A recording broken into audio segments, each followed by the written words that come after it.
All right, so for your observations mastery check, you're going to practice and show me that you understand the difference between qualitative and quantitative. Make sure you have your notes with you because that will help you answer or label these. So remember, quantitative deals with numbers. It's measurable. So if you're counting or you're measuring something, that's quantitative. And then qualitative is just describing something, how it smells, how it tastes, what color it is. It's not measurable. All right, so number 1, the candy was sour. All right, that's qualitative because there's no number involved. You're just telling us how it tastes. The bug was 5 centimeters long. That's quantitative because there's a number. You're measuring it, 5 centimeters long. The flower is red. So that is qualitative. Again, we're not measuring. You're just telling us what the color of the flower is. The mass of the beaker was 122 grams.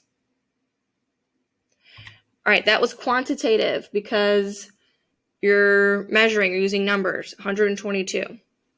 All right, number 5, my fingernail is 2 centimeters long.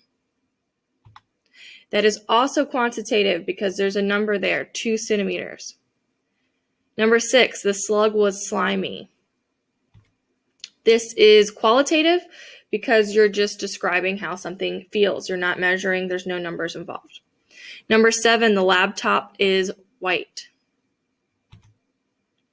That is also qualitative because, again, we're just describing how it looks. There's no numbers involved. Number 8, she is 150 centimeters tall. That is quantitative because there's numbers, 150 centimeters. His hair is black. That is qualitative. There's no numbers involved. We're not measuring. Lastly, you have 3 sisters. And that is quantitative because we're saying 3 sisters. All right, so now what you're going to do is you're going to look at this observation this cartoon, and you're going to make observations. First one is you're going to make a quantitative observation. So this is going to be something that involves a number. So what can you find on here? And make an observation with numbers. So go ahead and do that.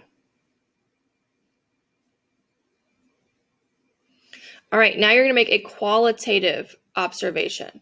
So what can you describe here that is not using numbers? What observation can you make that is not using numbers?